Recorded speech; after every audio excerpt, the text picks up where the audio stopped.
Good afternoon. Welcome to the Urban Institute, where our mission is to open minds, shape decisions, and offer solutions through economic and social policy research. It's a pleasure to have you all here today, both in the room and on Zoom.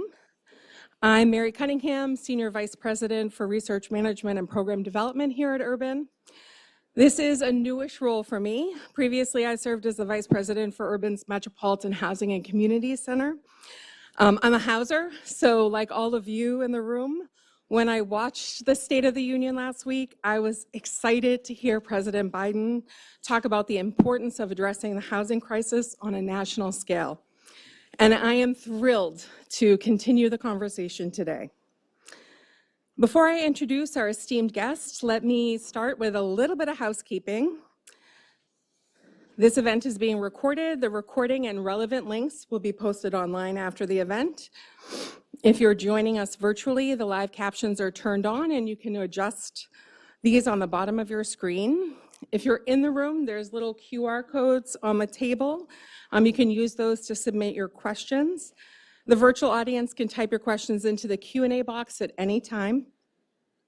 If you would like to join the conversation online, please use the hashtag #LiveAtUrban. And lastly, we'll be sharing a link to a post-event survey. And we ask that you share your feedback with us. It's helpful for us, it's helpful for the panelists to hear what you're thinking about, and it helps us shape our future events. Okay, let's get to the good stuff. Our esteemed guest today is Dr. Lael Brainard, who currently serves as the director of the White House National Economic Council and as the chair of the White House Competition Council. She was previously appointed by President Biden to serve as the vice chair of the Federal Reserve. Prior to her term as vice chair, Dr. Brainard served as a member of the Federal Reserve Board of Governors and as the Undersecretary of Treasury for International Affairs. She's a former professor at MIT, a graduate of Wesleyan and Harvard University. Please join me in welcoming Director Brainard.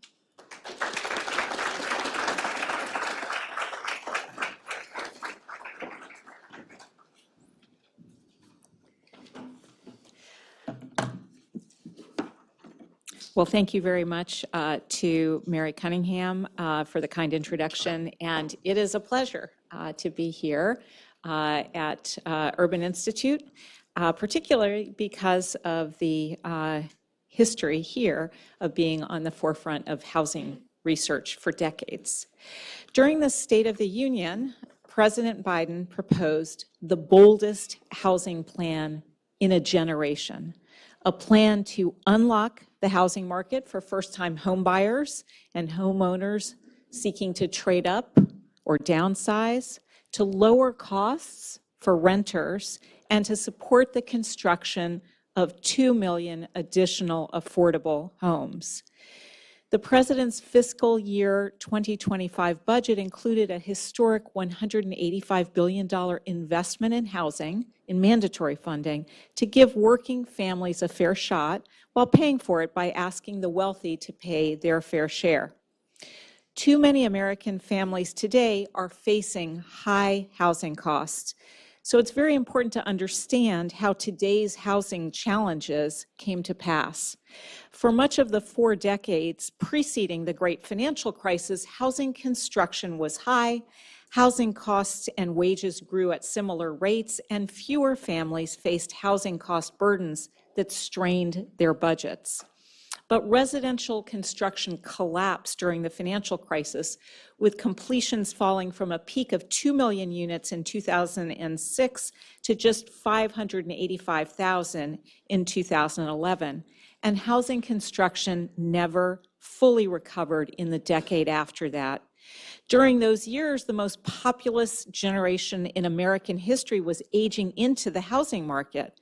With demand outstripping supply, construction skewed to the higher end rather than starter homes needed for first-time homebuyers and workforce housing. The combination of a missing decade of home building after the financial crisis and historically high demand led to unsustainable growth in rental and for-sale home costs. And on top of that, the pandemic in effect exported the housing crisis from the coasts and large urban centers to the rest of the country.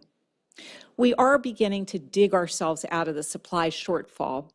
Actions taken by the Biden-Harris administration to enable more builders to get access to federal financing have contributed to a record 1.7 million units under construction right now. But the chronic underbuilding of housing over the previous decade and a half means that we must build even more housing to lower housing costs. And we also need to take action to unlock the housing market today. In today's market, too many households who want to buy their first home are locked out by high costs, while too many homeowners who wish to right-size or trade up are locked in to their current mortgage because it is much lower cost than what would be available in the mortgage market today. To expand access for aspiring homebuyers that are locked out of the market, the President called on Congress to pass a mortgage relief credit that would provide first-time homebuyers with up to $10,000. That's the equivalent of reducing the mortgage rate by about 1.5 percentage points for 2 years on the median home. That mortgage relief credit would help more than 3.5 million middle-class families purchase their first home over the next 2 years. These tax credits would serve as a bridge as rates are projected to continue to fall with inflation and as our supply investments come online. This is in addition to first-generation down payment assistance of $25,000 on average to assist households without intergenerational wealth afford their down payment and achieve homeownership for the first time.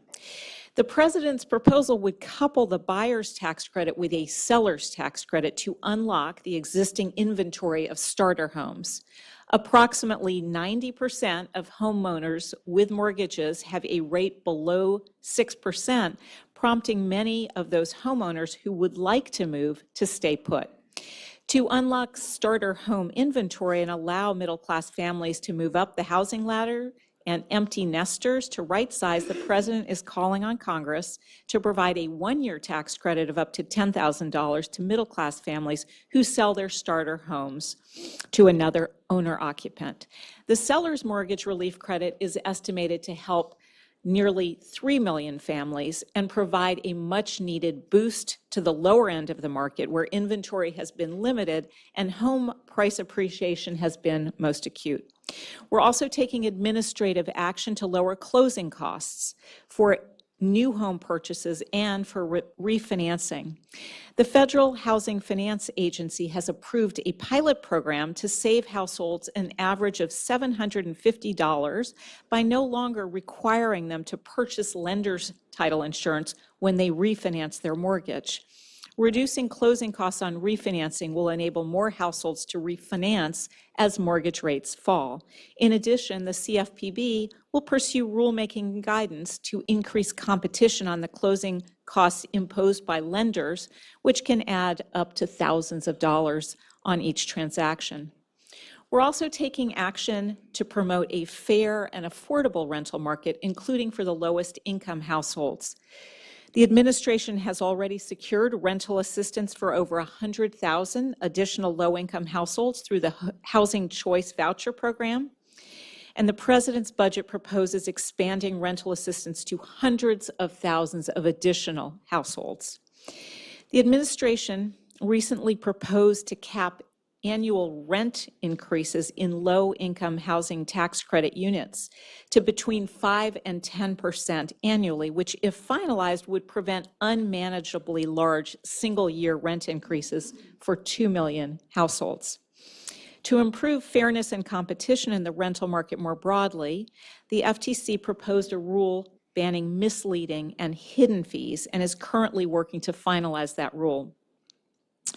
We are going after all of the rental junk fees, from rental application fees to surprise convenience fees. I think all of you know what some of those fees look like, but a lot of renters now have to pay an extra fee just to pay their rent. One renter reported that the true cost for a unit listed for $1,100 in South Carolina turned out to be as high as $1,800 once all those fees are taken into account.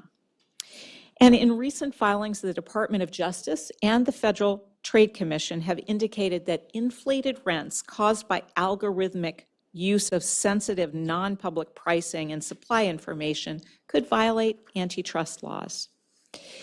But sustained, durable action is required to build our way out of the decades-long housing supply shortfall. As the President said just yesterday, the bottom line is we have to build, build, build. Tax credits have been a critical support for private construction in the affordable housing market for nearly 4 decades. LIHTC accounts for nearly all new federally funded affordable rental housing and 1/4 of all multifamily units since its creation. So the centerpiece of the President's plan is an expansion of LIHTC that would produce or preserve 1.2 million affordable units over the next decade. That's the largest increase in LIHTC in nearly a quarter century. And we could get started right away if the Senate passes the bipartisan Tax Relief for American Families and Workers Act that was passed by the House, which would create or preserve more than 200,000 affordable rental units. The President also called on Congress to pass the bipartisan Neighborhood Homes Tax Credit, which would lead to the construction or preservation of over 400,000 starter homes in communities across the country. While tax credits are the best proven way to boost supply, it's also vital to support pioneering new approaches that could be scaled, undertaken by governors, county executives, and mayors. That's why the President is proposing a new $20 billion innovation fund for housing expansion to help communities around the country expand their housing supply. These competitive grants would support cities, states, and tribes to make innovative investments in housing supply, removing barriers to new development, providing low-interest loans and other financing to support affordable multifamily production, support mixed-income public development and community land trusts, and to build starter homes. That fund reflects lessons we learned from the American Rescue Plan. States, cities, and tribes committed over $18 billion to housing initiatives, with about $6 billion of that going towards housing production and preservation. For example, New Hampshire used its allocation to help developers fill funding gaps for affordable housing projects and to help local governments update and land use regulations. They also build on the administration's Housing Supply Action Plan. Just last month, HUD and Treasury extended the Federal Finance Bank Risk Share Program, which will lead to the production or preservation of about 38,000 units over the next decade. And in the months ahead, we look forward to taking further action, from supporting communities and removing barriers to housing production to promoting the use of federal resources for conversions from underutilized office to residential space. In sum, we know lowering the cost of housing is a top priority for so many Americans, and that is why President Biden put forward a bold plan to meet the needs of renters and aspiring homeowners, unlock today's housing market, and build housing for tomorrow. We're looking forward to working in partnership with all of you to meet this vital shared goal. Thank you.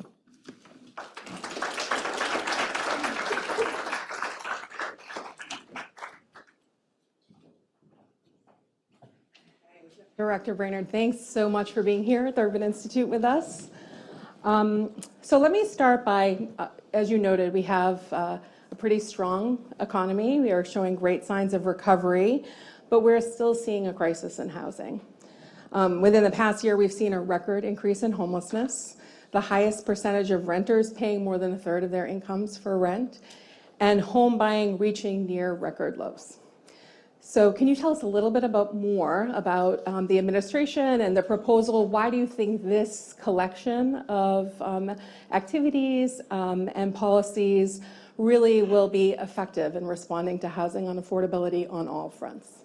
Yeah, so I think we have seen a number of developments that are good for middle-class families in America, but costs, and particularly affordability of housing costs, remains a pain point for too many Americans. So, if you look at the job market, We have the longest rate of below 4% unemployment on record in 50 years, and inflation actually has come down by about 2/3. Wages are up by more than prices, so real incomes have actually gone up, and people can afford more.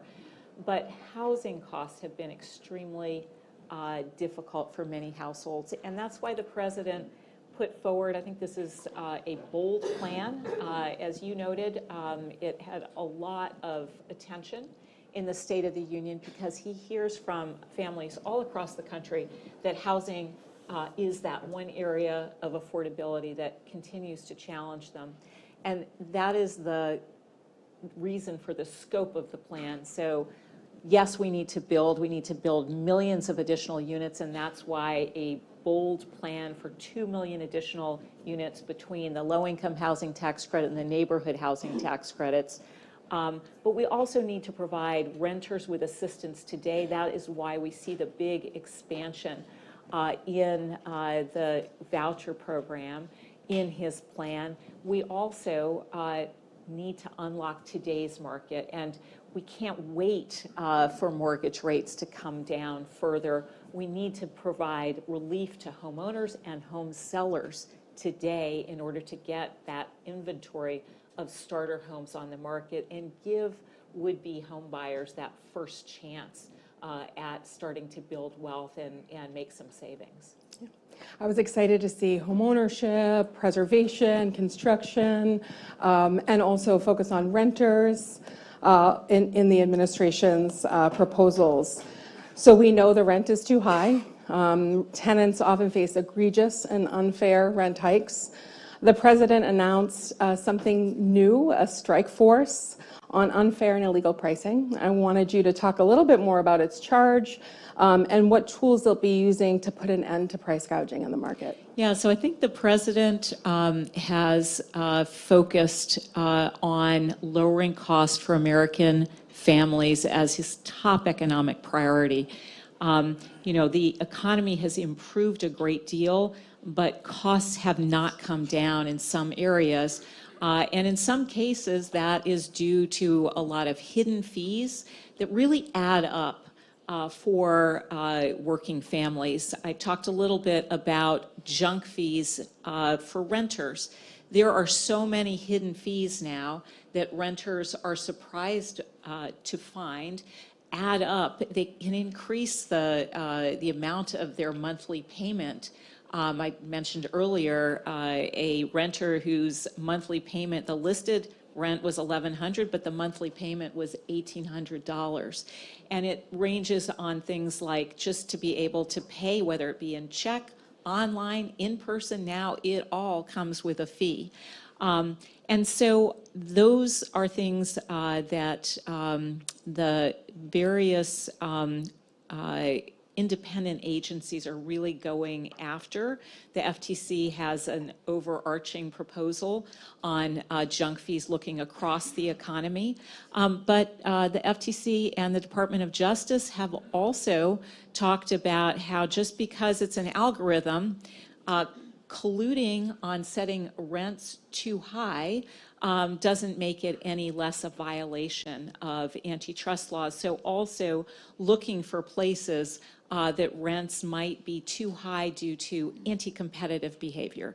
Great. So we know throughout our country's history that the federal government's played a significant and sometimes uneven role in supporting homeownership. Can you tell us a little bit more about why the administration is putting such a focus on promoting homeownership at this moment, and what we can do to ensure that homeownership is accessible to all people of all backgrounds, income brackets, particularly people who have been historically excluded from homeownership?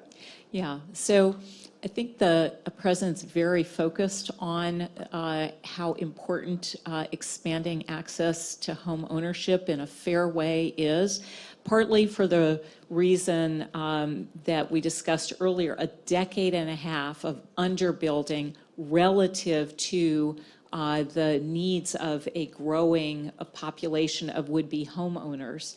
And so that is why the focus is very much on giving would-be home buyers, first-time home buyers, the ability to purchase their first homes with a $10,000 mortgage relief credit. But on top of that, to make sure that households that come from backgrounds that don't have the benefits of previous generations' home ownership, first-generation first-time home buyers, that they have an additional $25,000 in order to help those populations that have traditionally been cut out of home ownership really get a leg up and be able to make that payment and afford a home for the first time for the first generation. I was really excited about that part of the proposal. So we're going to switch over to Q&A. So if you have questions, please make sure to scan the QR code and submit your question. If you're on Zoom, you can submit your questions through the Q&A function at the bottom of the screen. So let's talk a little bit about the political reception to the proposal. Specifically, this question asks a little bit about the housing tax credit proposals and what the political reception has been, particularly from congressional Republicans. Yeah, so look, this is and should be a bipartisan shared goal. Every place that we go around the country, whether it's red or blue or purple, everybody has a shared interest in being able to afford quality housing for their families. And so I think this is traditionally a very bipartisan area. We hope that we can work on a bipartisan basis. Congress should take action. You know, we already saw the House making a down payment on a bipartisan basis with reforms to LIHTC that would expand construction now. But we think all of the things that are in the president's plan where he's calling on Congress to take action should be things that are welcomed on both sides of the aisle, because they really do address the needs of American families to get access to workforce housing. We hear a lot about that from both sides of the aisle. To expand first-time home ownership. We hear a lot about that. Suburban, rural, urban. I mean, this really does cover the waterfront. Mm-hmm. As a follow-up to that, can you talk a little bit about the role for state and local governments? Yeah. So we really do see state and local governments and tribal governments as the innovators in this space. You know, we are calling for a large expansion of the most proven program, which is low-income housing tax credits and a closely related neighborhood housing tax credits. But then we really want to give localities the ability to develop innovative proposals, perhaps, for instance, that might reward changes in zoning to lead to more access to housing, land for housing production near transit, for instance. Or they might have some innovative proposals to convert underutilized office space in downtowns to residential. So they're, depending on the nature of the challenges they're facing locally, they're more likely to tailor some really interesting solutions. And that is why we have the $20 billion innovation fund in there. And it also builds on the fact that the financing that was made available to states, localities, and tribal nations in ARP did result in a bunch of innovative, interesting programs. Okay, next question from our audience. Has the White House considered GSE reform as a way to fund the building of affordable housing supply? That is, the $100 billion of proceeds from the government's equity position and Fannie and Freddie could conceivably help fund supply. So our focus has been really making sure that in conservatorship, the GSEs continue to strengthen their safety and their soundness, so they'll continue to play that vital role that they play in our mortgage system, as well as meet their affordable housing goals. That's going to continue to be our focus. That is not the discussion of the exit from conservatorship is not something, as you know, that the president talked about. It's not something that is actively being developed right now. Okay. I have one last question for you. So in the State of the Union address, it's a long one, in the State of the Union address last week, the president said that the coming title insurance pilot would eliminate title insurance fees for federally backed mortgages. Is it a goal of that pilot to do just that, or are the administration's plans more limited and focused? So I think we know that the payout rate on title insurance generally is quite low relative to other types of insurance, really just a fraction of it. And good questions are being asked about very low risk transactions. Do you really need the same level of title search and legal work for a refinancing where you already have the title that you do on a new home purchase? And so the pilot is really intended to enable homeowners not to have to pay that lender's title insurance when they refinance. I think it's a good starting point. And of course, our broader goal here is to try to find ways to introduce competition into closing costs more generally, because those closing costs have gotten quite high and are a real deterrent, particularly to first-time home buyers. Great. Okay, well, that is all the time we have for questions. I'm going to, first of all, please join me in thanking Director Brainard for being here, for spending time with us. I'm going to introduce my colleague, Michael Neal, and then we will make room for him on the stage. So Michael Neal is a senior fellow in the Housing Finance Policy Center and a former equity scholar here at the Urban Institute. Previously, he worked at Fannie Mae, where he was the director of economics. He also held positions at the National Association of Home Builders, Congress's Joint Economic Committee, the Federal Reserve System, the Congressional Budget Office, and Goldman Sachs. Michael is a housing economist, one of Urban's experts on housing markets, and is a graduate of Morehouse College and University of Pennsylvania. Please join me in welcoming my wonderful colleague, Michael Neal. Thank you.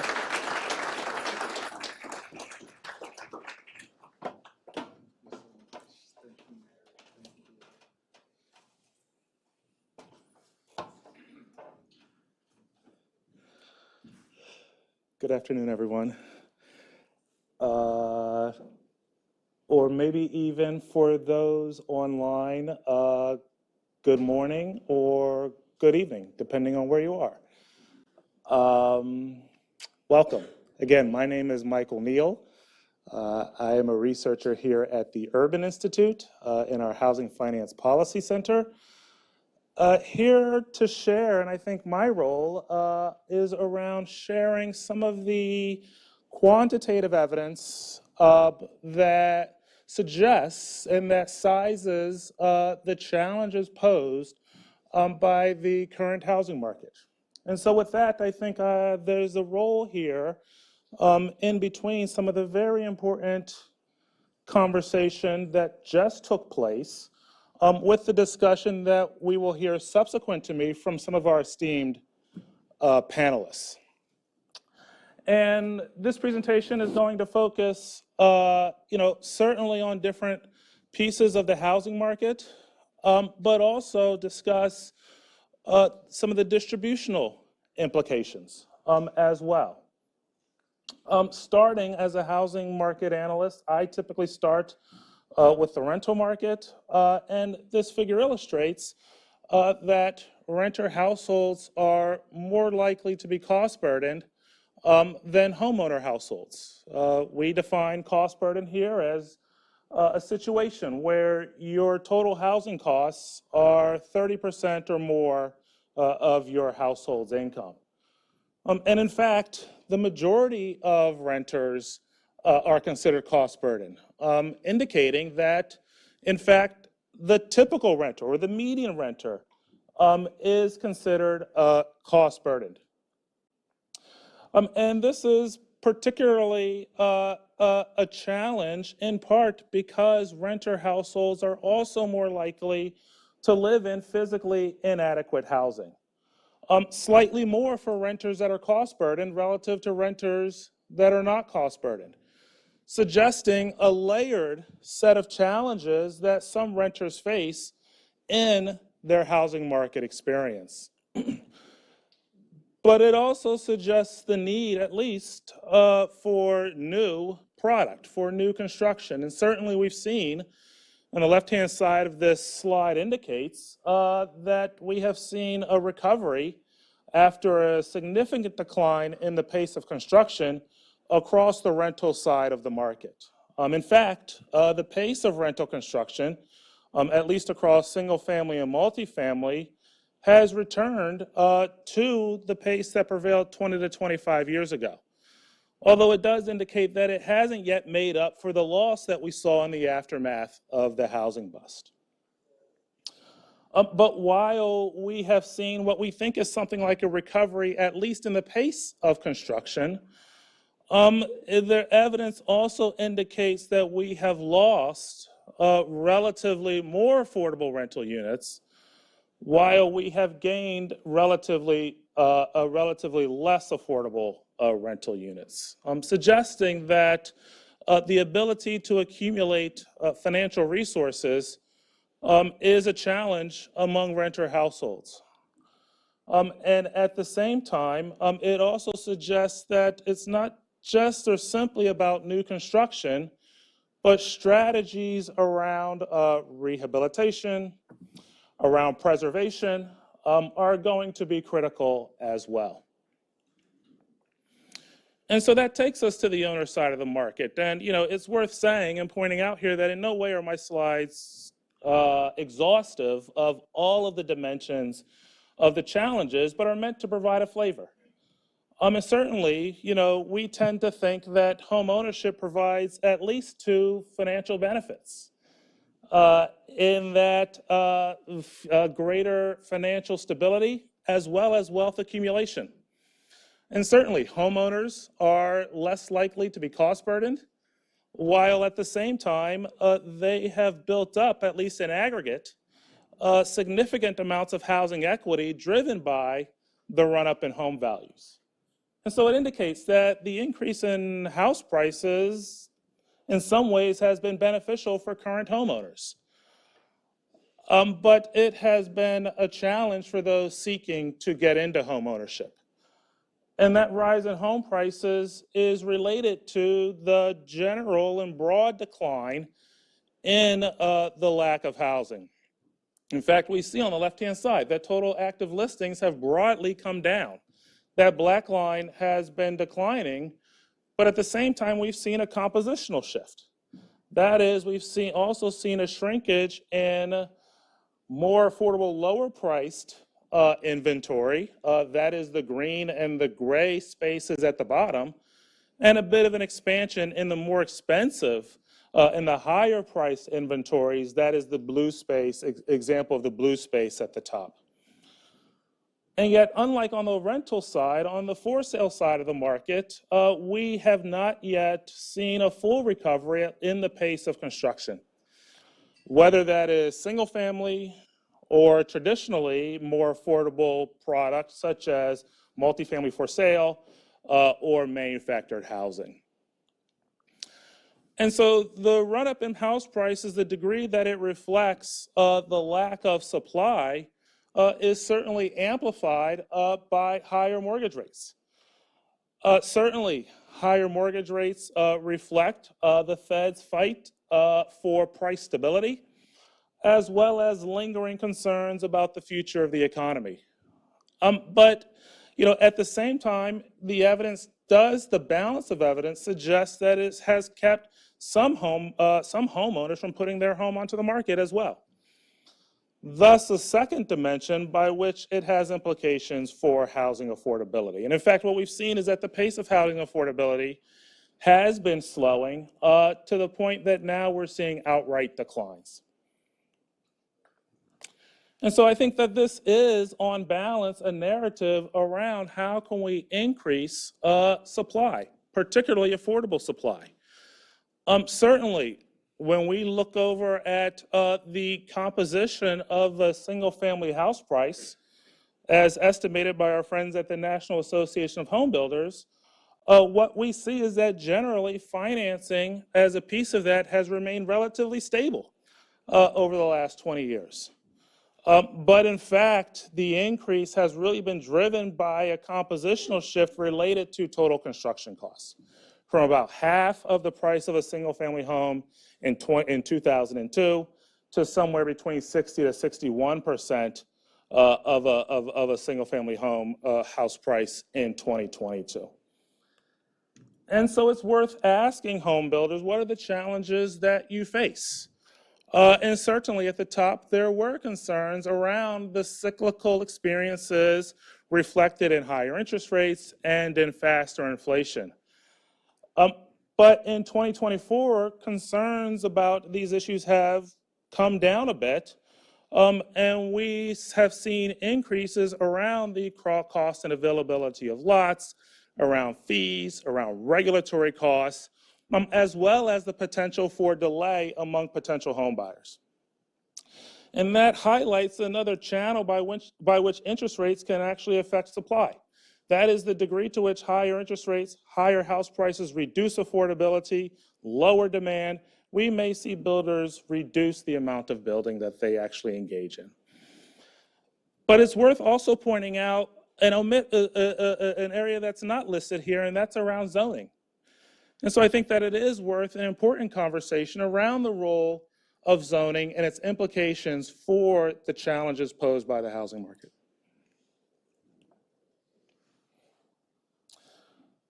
So we've talked a lot about these challenges that the housing market poses. And it's also, I think, very important to point out that while they challenge the nation as a whole, they can disproportionately impact those that have historically been marginalized, particularly communities of color.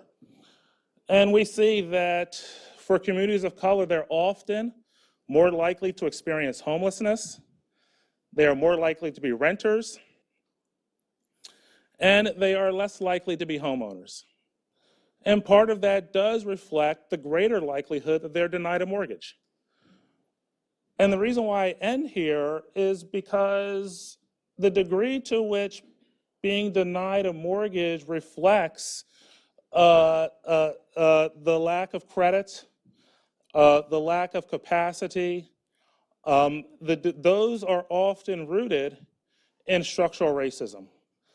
And so it suggests that public policy has to go beyond just bringing balance to the housing market, which is suggested in my presentation to date, but that it also needs to root out instances of systemic racism in order to ensure that everyone is able to benefit from engaging in this housing market. Thank you very much. And with that, I'm going to call my colleague and Vice President, Yannicka Ratcliffe.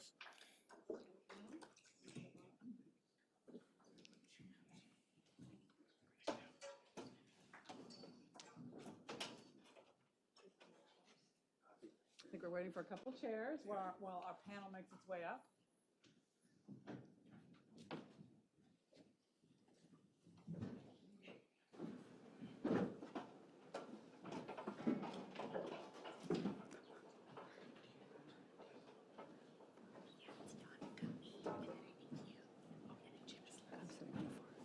Okay, where's it? All right, I think we're all organized here. Thanks, everybody, for your patience. So what a terrific discussion so far. Much gratitude to Director Brainard for laying out a vision for a multifaceted national housing strategy, and to Michael for giving us the data to understand the magnitude and sort of the factors behind these multifaceted issues, rental and homeownership, supply, and empowering people to afford homes, and of course equity throughout all that. So now I'm going to turn to our distinguished panel, who's going to help us sort out all this complexity. We have, and their bios, by the way, are available online and through the QR code, but I'll just real quickly, in no particular order, Peggy Bailey, Vice President for Housing and Income Security from the Center on Budget and Policy Priorities. Fun fact, she just raced over here after testifying before the Senate Banking Committee this morning, so she's had a busy day. We are really grateful that you made time for this. We also have Laura Arce from Unidos US, where she leads the Home Initiative, and I'm really looking forward to hearing more about that. And just to know that Laura also brings a lot of depth of experience in both the private sector in the mortgage field as well as in the regulatory space, having worked for FHFA. So very rich background. And finally, our very own Jim Parrott, a non-resident fellow at the Urban Institute, who himself also served at the NEC, tackling a pretty different housing crisis. But it also required a major investment and collective effort to solve for. So that's our great panel today. It's the best panel ever. I think I'm really excited to have them here. And I'll start with you, Jim. On the homeownership side, you've written a lot about the homeownership crunch. How does the administration's proposal speak to the challenges and the solutions that you've been focused on? Thanks, Yannick. And thank you guys for sticking out the panel. I was afraid that the moment Dr. Brainard was done, everybody was going to flee. It was just going to be us up here speaking of an empty room. Glad that didn't happen. This is the best panel. They're Okay, here. fair enough, fair enough. Well, I know you think that, but it's important that the audience is out there. I think that the package that they put together to help increase affordability in homeownership makes a lot of sort of sense as a structure, and it's worth thinking about the sort of strategy that's implied in all this and how it fits together. They really do take a swing at expanding inventory in the market, especially at the bottom end of the market where the supply shortfall is most extreme. And then there's quite a bit in there to increase the number of families that are in a position to take advantage of the results of increased supply, which will hopefully mean lower pricing, or at least a softening of the increase, and sort of how to think about the overall strategy. So in the first bucket, the supply side bucket, there's sort of three pieces to it, at least that I think of.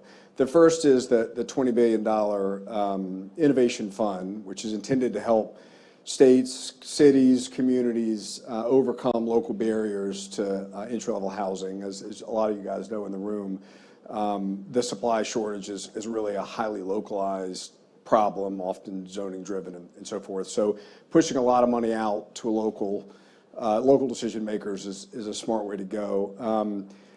Second, they've got the national, what is it, the neighborhood homes tax credit proposal, which they've sort of reiterated support for. It's a bipartisan plan that's been out there for a couple of years that would help the economics in communities where renovating or building entry-level housing is economically prohibitive, because if you take the cost of buying the property and then add on to it the cost of renovating it to be in a position to put it on the market, it's higher than you could actually sell the house for, which means no one does it, which means the homes fall into obsolescence. This is a problem in Cleveland, Detroit, places like that. And so the idea of this tax credit is to cover that delta in a way that makes it economic, to lean into that supply a bit, to pull it back online.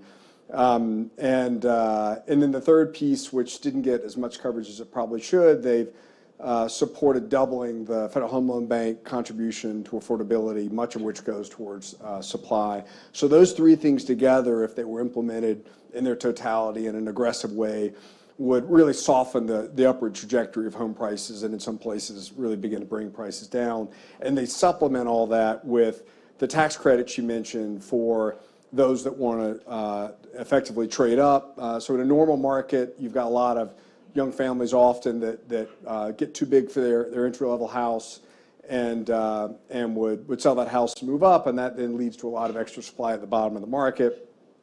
As Lael mentioned, we're already not building enough at the bottom of the market. Compounding all that right now, folks that are living in those entry-level houses aren't selling them, which is making the supply shortage at the bottom of the market that much worse. So the idea of this tax credit is to give folks an incentive to get off the sidelines in spite of high interest rates by changing the economics. So that's on the supply side. On the demand side, there's a lot of pretty robust support. You've got the first-time home buyer tax credit, which you explained.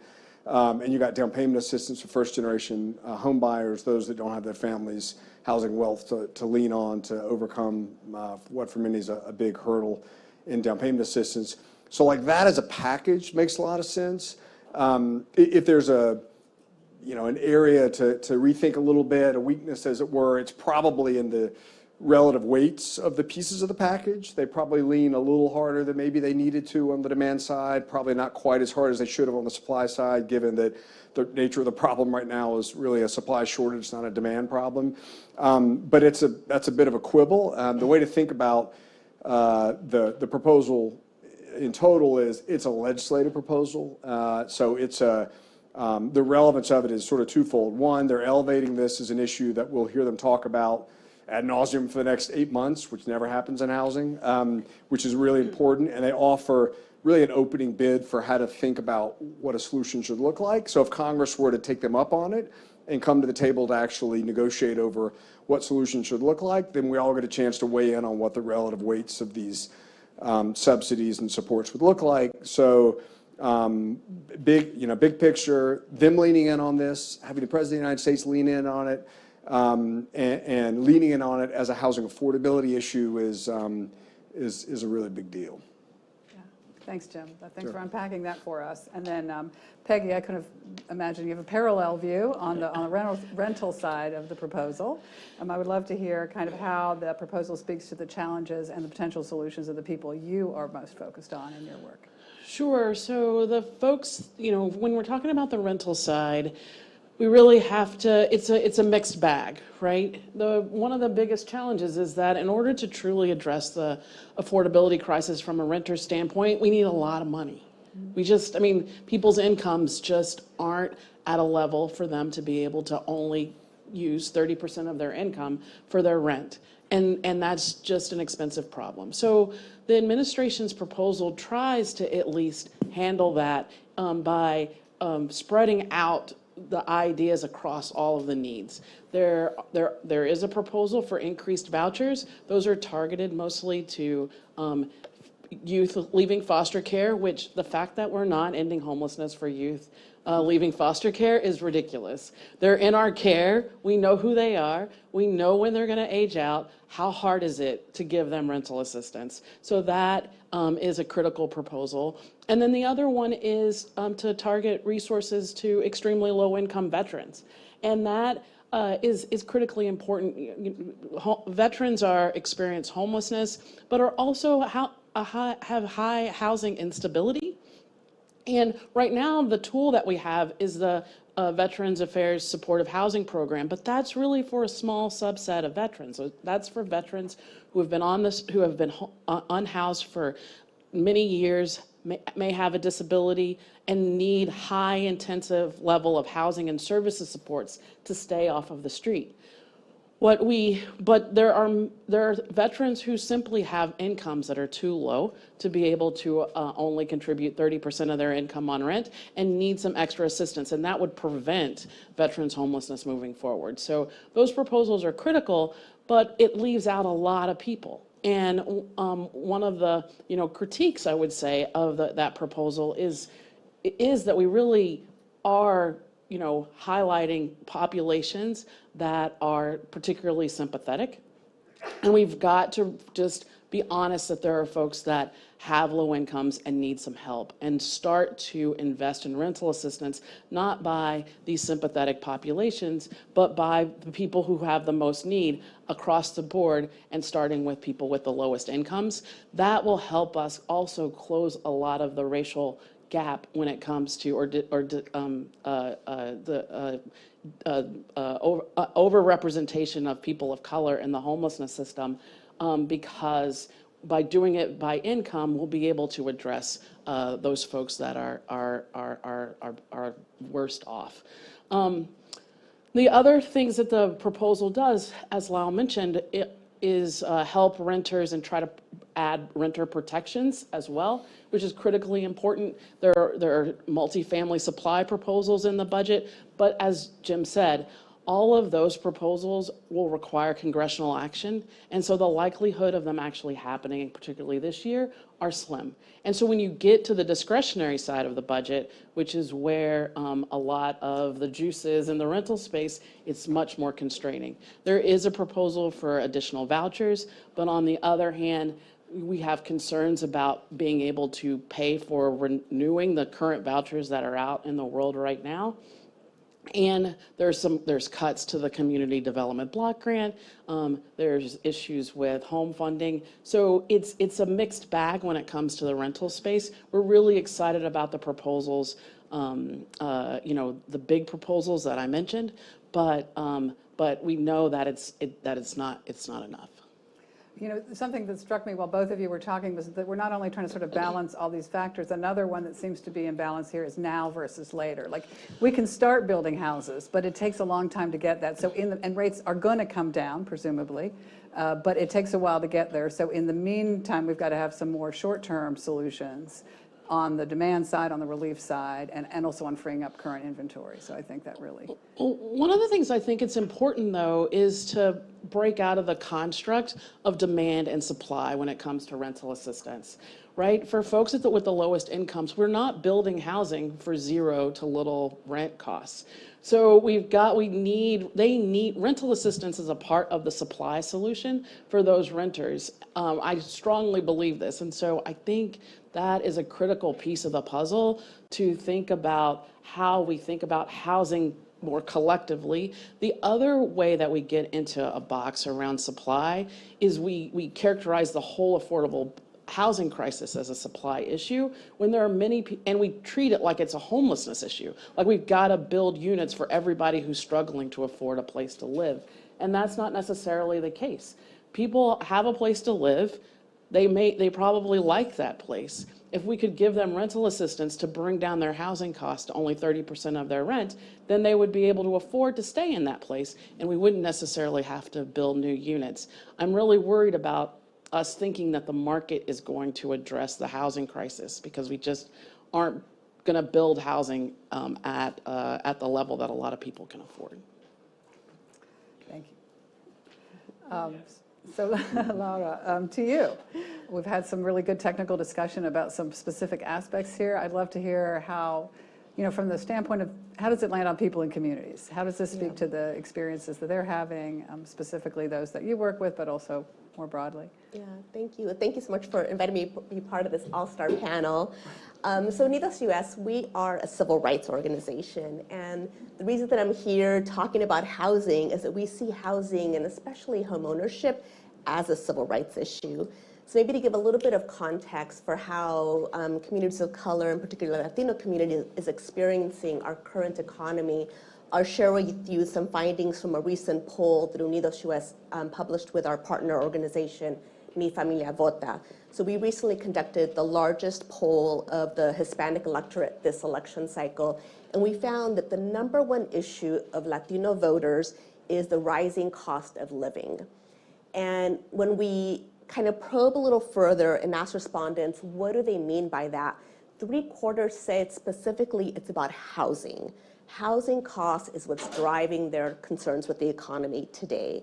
So when you think about like what is driving that, it boils down to what we've kind of touched on today already. It's about inventory, and it's about home prices. So the cost of housing as well as the availability of housing.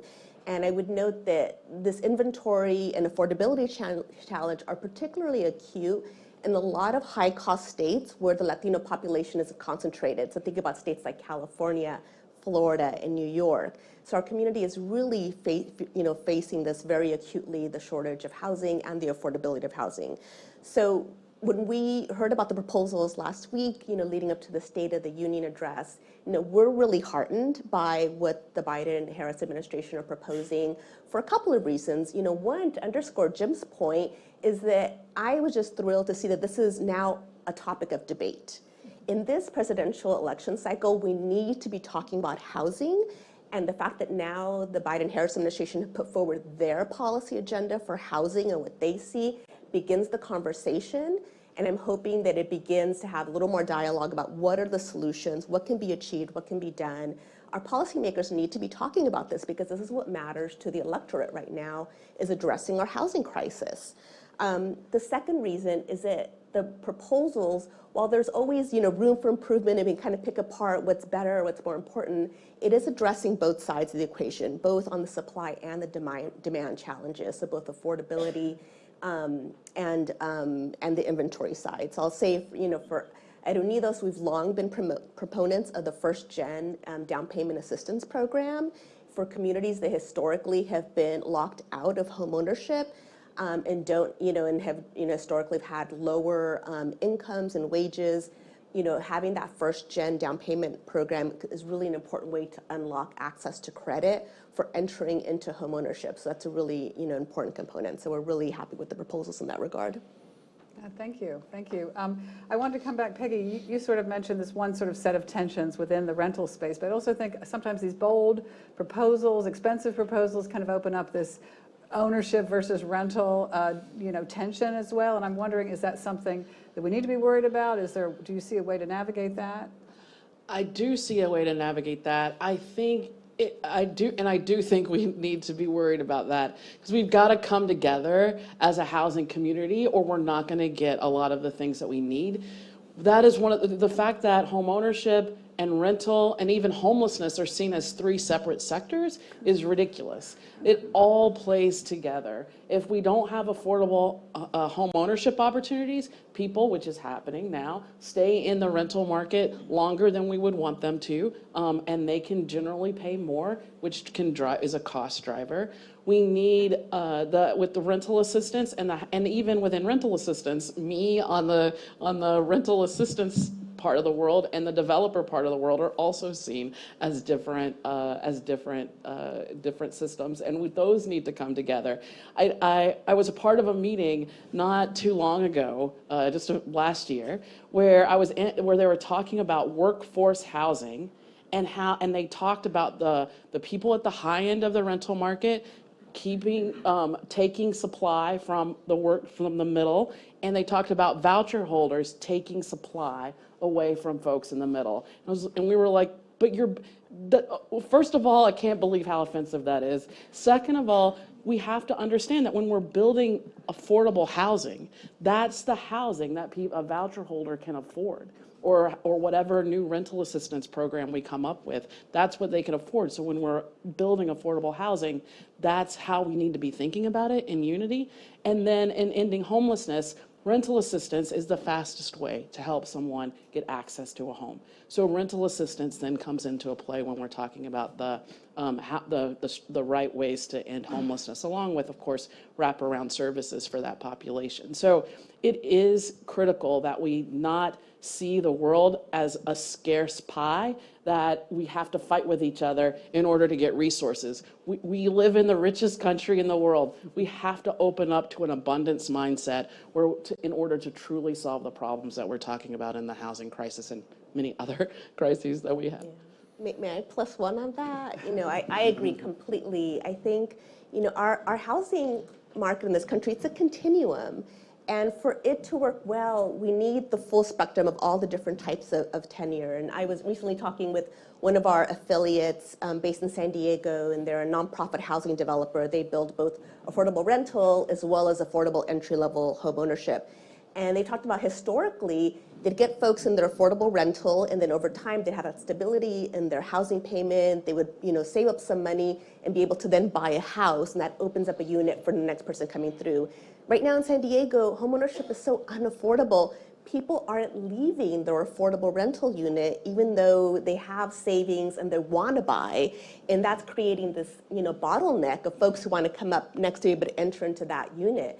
And so for the system to work well, it has to work all across the board. And so I think it's a false choice to try and turn the conversation into homelessness versus rental versus, home ownership. We need all of it, and we need to be able to have that comprehensive conversation. And it also creates stigma between home ownership for renters. Mm-hmm. There shouldn't be, renting there shouldn't be a value judgment. We all need a place to live. Renting is a great choice for folks, and home ownership is too, and that has to be the prevailing message.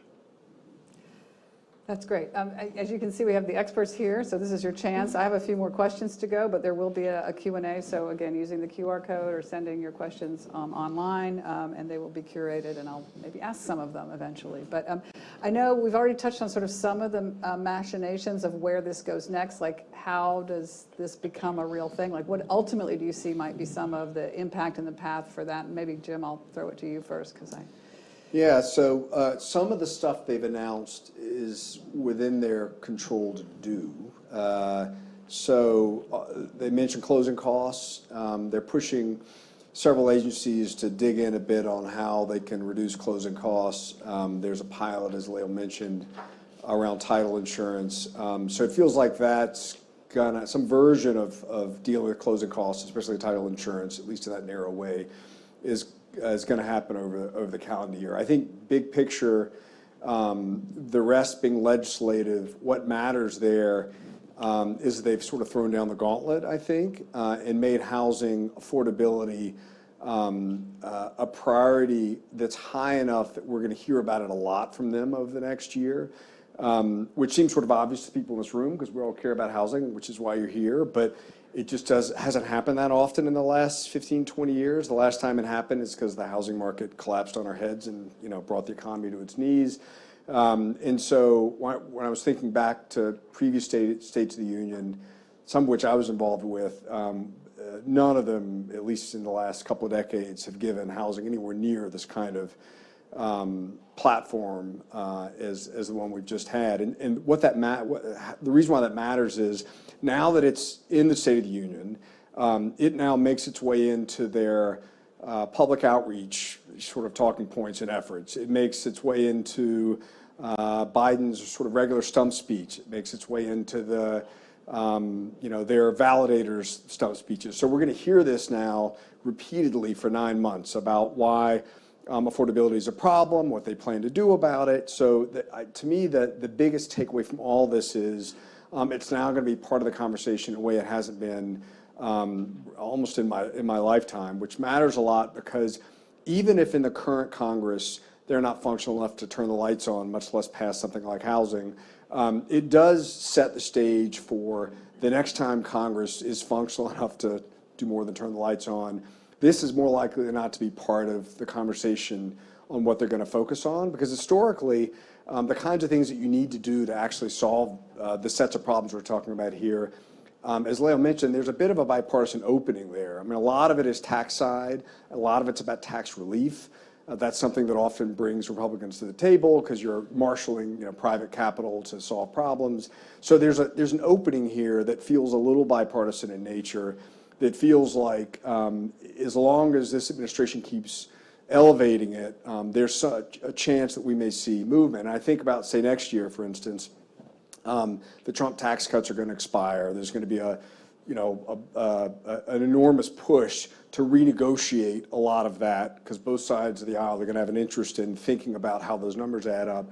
And so I think there's going to be an interesting conversation about the tax code generally that may open up this conversation in particular if it remains as elevated as it is now. So I think having this in the discussion at the level it is now is really helpful and gives us a better shot at doing some pretty expensive structural work that we need to do in this space, the opportunity of which we really haven't had in a long time. So I'm mildly optimistic that the way I think about it is when trains leave the station in Congress, they don't leave very often, but when they do leave the station, you want to get your stuff on the trains that leave the station, and we haven't had trains leave the station in a while, but it feels like over the next year or so, we may see more trains leave the station, and for the first time in a long time, it feels like this has the potential to make it onto one of those trains. Yeah, that gives me a lot of optimism. And historically, right, there have been sometimes in U.S. history where we've been even in a deeper hole than we are today on housing supply. First after World War II, and then in 1968, there was another sort of national strategy to build 26 million housing units in the following decade was sort of the theme that was embraced. So, but we've absolutely right, and we spent much more then than we're even talking about now. But the only way those two events happened is there was a relatively bipartisan sort of come to Jesus moment about the nature of the problem. And it became structural in nature. People thought about it as a structural problem. GIs need a place to move with their young families when they come back from the war. And there was a political realignment around dealing with the need. You need something like that here, given the structural nature of this problem. It can't be fiddling around the edges, or to you guys' point, you're going to fix one part of the continuum and maybe make the other parts worse. Yeah. It really does have to be a structural sort of reorganizing of the tax code, for instance, to take care of a lot of the stuff along the continuum, and that's going to take a bipartisan sort of realignment of how you think about a lot of this. Okay, and a lot of panels here at Urban. Peggy, you wanted to jump in? I couldn't agree more with Jim, and I think that that's the key piece of this, though, is that it's not going to be anything if we don't all then make it something. Because this is going to be highly political. We have to come together as a housing community, because I think that's part of why the housing proposals fell out of Build Back Better. We as a housing community did not have a proactive strategy of what we wanted to see. And so a lot of spaghetti got thrown at the wall, but because it was kind of disconnected, right, there wasn't the strong enough constituency to make sure or do more to see if we could get even some more apart. It just got pushed to the side completely. By the president putting housing in the State of the Union, he's acknowledging this is part of the unfinished business of the current term, and that if he were to be elected, housing is going to be high on the next term, but it's going to take all of us to make that happen. And the thing that I think we need to make sure we add is preservation of existing affordable housing. Mm-hmm. That is one of the spaces. There's a little bit in the president's proposal about preservation, but not enough. And you know, maybe the profit isn't quite there for the development community, but it's essential for us to be able to make progress on supply, whether it's single family or multifamily or rental units broadly, without a focus on preservation as well. And what I will also ask for is that preservation include public housing. We've got to bring public housing, supportive housing, and into the fold of the whole multifamily housing fold, so that we can address housing again as a continuum and more comprehensively. Great, thanks. So I think we'll come back to some of these wish list things as we're going through some of the questions I see coming in here. So you're starting us off with a good list. I would like to come back to this question about what gets left out of the policies, the big policies. And I mentioned a couple of historic times when, again, you know, we saw a whole group of people left out, households of color largely left out from some of those major national policy strategies. So I'm curious, and Michael talked about it some in his slides as well, the gaps that those very policies created are the ones we're struggling and grappling with today. They're not closing, they're probably more likely to be compounding, right? That's how time and money work. So I wonder, this administration has talked a lot about equity. I wonder, and maybe Laura, we can start with you, what's it going to take this time? How do we ensure that we don't get it wrong this time?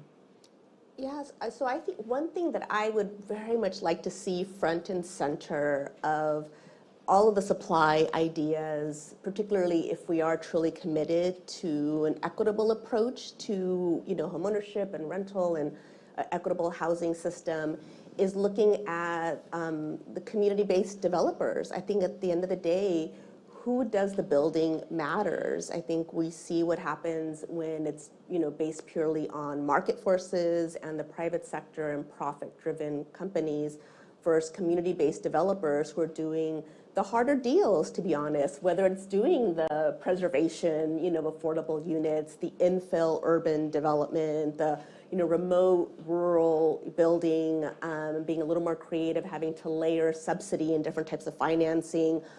You know, the truth is, you know, not 100%, but by and large, a lot of private developers, those are not the deals they're running toward. But those are exactly the types of deals that community-based and, you know, community development financial institutions, for example, do run toward. And they tend to have a much more focus on equity in what they're building, you know, what they're building, where they're building, how they're building it, who they're building it for. And so I would like to see that any of these supply proposals, and I'm very interested, I'll be tracking closely the Innovation Fund proposal and how that, when I start seeing a little more meat around what that proposal details are, I do hope that nonprofit developers are very much front and center of what that approach is. I mean, they can't be the full solution, but nonprofits do a lot with pretty limited resources, and I think they could be kind of the tip of the spear in addressing some of those challenges. Okay, so another wish list item? Exactly. I think that first and foremost, we have to not be afraid to talk about race very specifically. As Michael said, we can't, their policies have created the inequities that we have. We have to have policies that reverse them, and the only way to do that is to actually talk about Black people, Latinx people, Native Americans very specifically, because it's going to take very specific and targeted community investments to be able to make those changes. So we also need to shift from an equity conversation to a justice conversation. We have to lean in on the fact that nobody should be living that nobody should be living on the street, that everyone should have an affordable place to live, that we're not just trying to correct inequities so that everyone's proportionately disparaged or worse off. We want to create the world where everyone has their basic needs met, and housing is one of those basic needs, which is critical. We haven't treated housing like it's a basic need. We've left housing up to market forces. And so that's the last shift that I would say is needed, is to really, is to make that shift, that we can't leave housing up to market forces entirely. We need to treat it like the basic need that it is. I mean, it's worth, as we think about diagnosing the problems we're trying to solve and coming up with solutions, it's worth digging a little deeper to understand the structural problems that are leading to the inequities. And the first generation wrinkle is kind of a nice example. We've been thinking about income thresholds forever with homeownership related subsidies. And rental subsidies. And rental subsidies too, fair enough.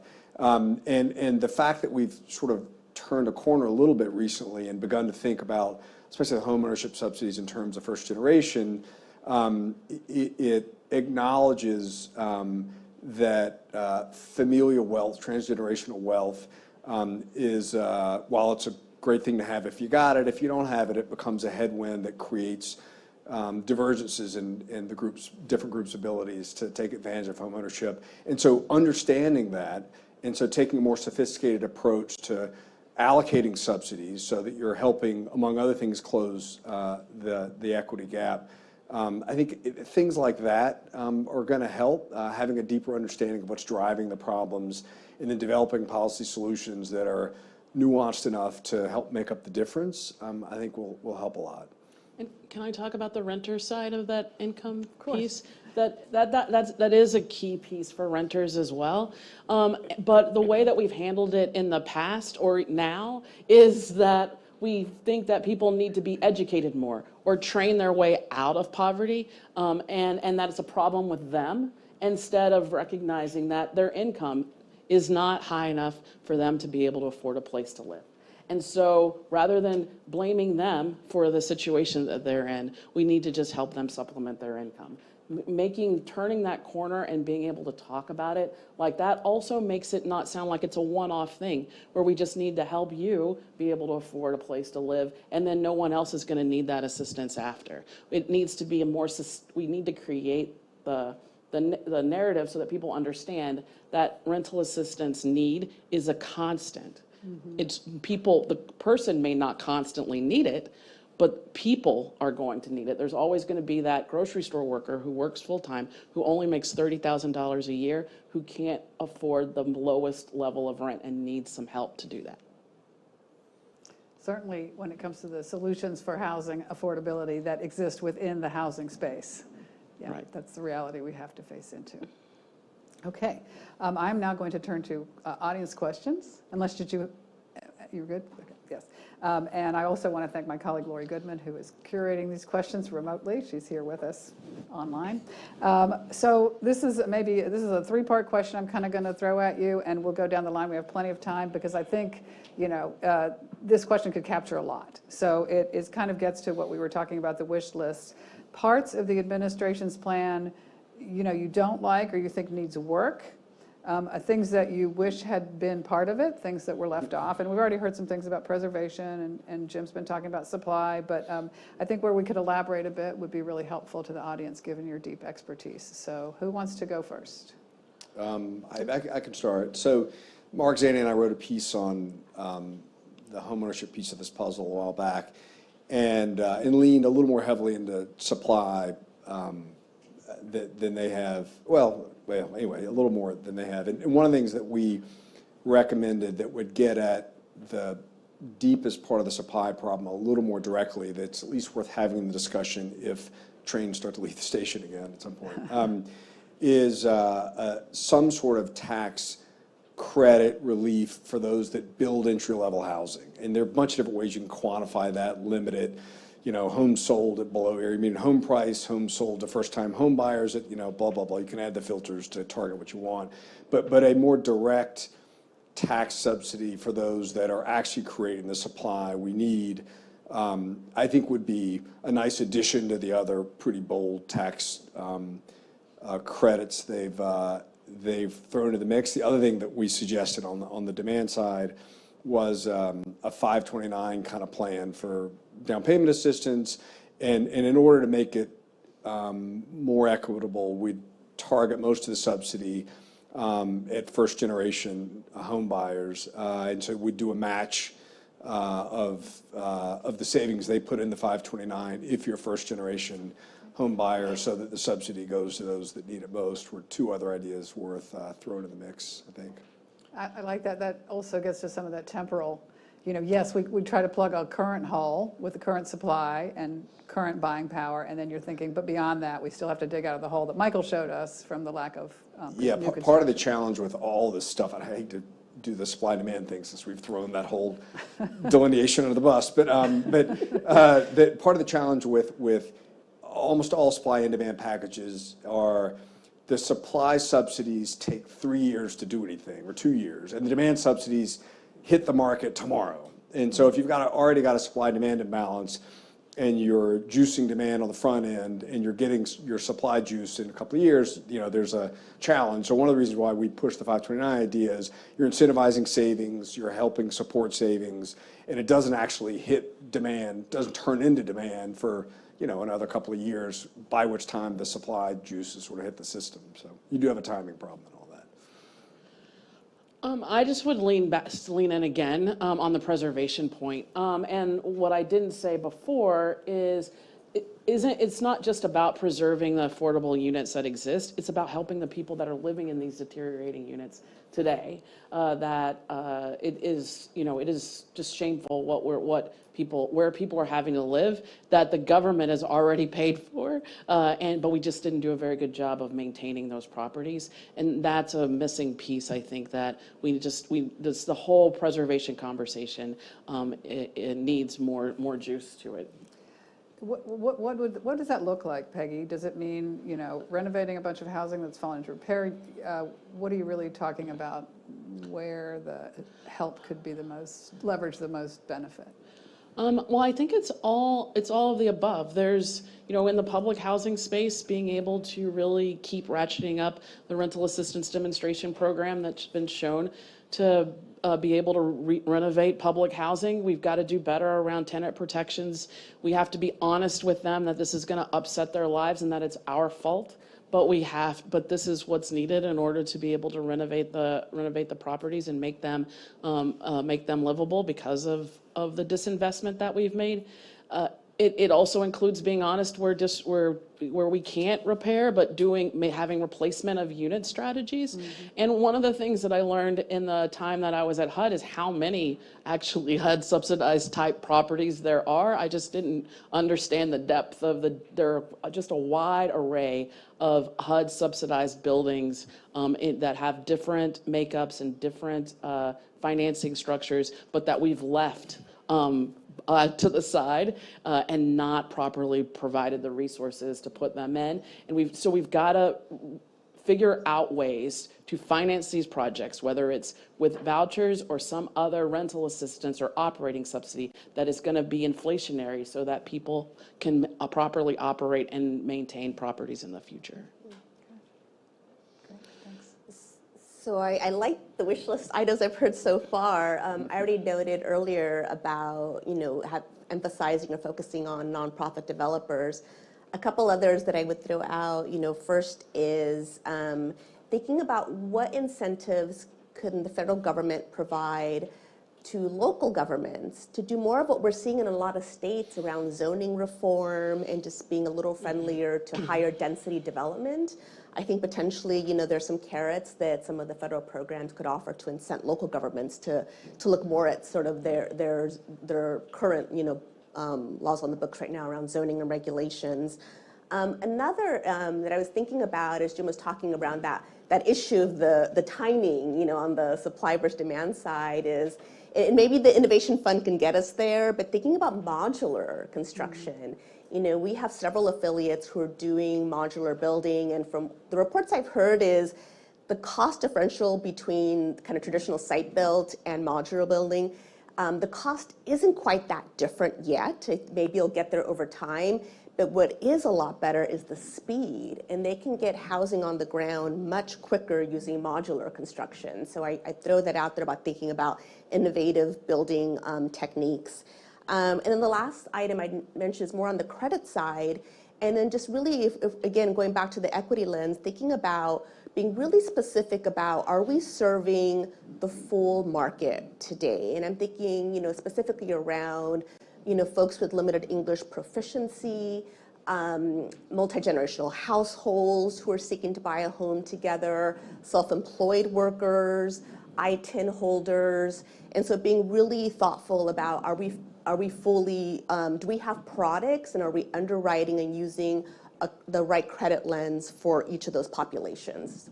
Yeah, if you go back in time, a few years ago, I feel like that's almost all we were talking about. And it's as if it's been solved, but it hasn't even been addressed, right? So if you go back 3 or 4 years, if that, it was sinking in, I think, for many of us that demographically, the country is going to change pretty dramatically over the next 20, 30 years. And the lion's share of demand from new households being formed are going to come from families of color. And if you extrapolate out current homeownership rates into that brave new world, the total homeownership rate in the country will all but collapse. And given how much of GDP is driven by the housing market, which is in turn driven by that demand, like the economics get really unstable really quickly if you play that out. And so it doesn't take a rocket scientist, even somebody that is all that motivated by the social good that we're motivated by, to see that just to make the economics continue to work, you got to change the way the system serves families of color in order to keep demand or homeownership rates and demand up anywhere close to what you need to have housing play the role economically it's had historically. And so we were all talking about that, writing op-eds about it, complaining about it, coming up with ideas. And then the supply shortfall overwhelmed us like a tidal wave. And we moved on, but nothing's been fixed. It hasn't even changed that much in the last 3 or 4 years. Yeah, I mean, right. So we're talking about making sure there are both houses for people to live in and people who are able to afford to buy them or live in them, as the case may be. I'm going to take another question from the audience here. That's an interesting one, very specific about the cost of housing related to transportation costs. And maybe this gets to some of the Innovation Fund ideas, perhaps. If affordable, attainable, or cheaper market rate housing is built far from jobs and public transit, then that creates a huge burden on lower and middle income folks. Could the panelists touch on the issue of housing and transportation, access to jobs, that whole ball of wax? Man, zoning. Yeah. I mean, it really is. I mean, the pressure that prohibitive zoning land use rules creates pushing affordable construction, affordable cost of land, density out from where jobs are, where folks need to ultimately be for their workday, is just really prohibitive. So coming back to your suggestion about coming up with either bigger carrots or some sticks to get communities to rethink their land use planning so that they're less hostile to density. I don't know. Either we rent. I live in Chapel Hill, North Carolina. We had like World War III over this in the most recent election cycle at the town council level, and folks seem to both dislike sprawl and dislike density, and I'm just not quite sure how that's supposed to work. So either you just decide you want strip malls, spreading everywhere outside of your town and connecting you with the next town. Or you're okay with density. It's not rocket science. You got to pick one. And if you don't like sprawl, then you got to be okay with 3, 4-story buildings in your little cute town. I don't know what the other solution is to the transportation challenge. Yeah, and this is a reason why we shouldn't throw the Build Back Better proposals in the trash completely, right? There was a component of Build Back Better that was along these lines, and so we need to make sure we definitely have to change the name. Not saying, but we need to make sure we're keeping those proposals front of mind for when what are the tweaks we would make now that we have more time to think about them. Things like that, and there was a proposal around carrots in this space. The other thing I would say is just because there's not a lot of housing dollars in the Inflation Reduction Act, there's a lot of transportation dollars in the Inflation Reduction Act. So it's really critical that in communities, we're out at the table in these conversations where transportation side of the world is making decisions about what they're going to do and where they're going to use those resources, because it's also going to impact us on the housing space. Very good. I wanted to maybe add kind of another side to, because I think this transportation to housing question is so important, and I think for many of us, our mind goes immediately to jobs, which of course, but I also, I was going back to the poll I mentioned at the start of my remarks. We also asked Latino voters who, cited, cost of living and housing specifically as a top issue, asking them, so how are you dealing with that, or how do you plan to deal with this? 60% said their plan is to relocate to a lower cost area, which makes a lot of sense, economically and rationally. But what we're seeing, and we've seen this a lot anecdotally, like in places like in California. So communities just kind of, families sort of, they are very nice. I always give a personal experience. My family was very concentrated in, one city in the Bay Area in California. And now, kind of this next generation, we're spread out all over the place across California because we all went out further and further away looking for housing we could afford.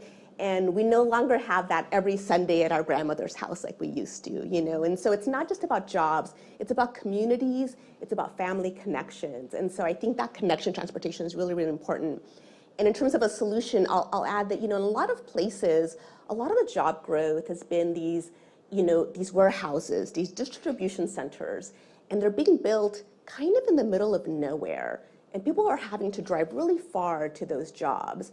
I think communities should really think about when you kind of allow these large corporations to build these, huge, they employ thousands of people sometimes in the middle of nowhere. Shouldn't there be some consideration for the housing element of that and infrastructure in that community so that people don't have to travel from so far away? So I think it's, so there's different angles to it that I just wanted to throw out there for the conversation. Well, thank you all of you, because I think we've talked about the complexity within the housing thing, and now we're starting to talk about how housing is so fundamental to all the other aspects and how they all interconnect. So that has given people a lot of assignments for the next several months as this conversation continues to grow, and we really appreciate your time. So I want to thank my panel today very much. It was really, really terrific.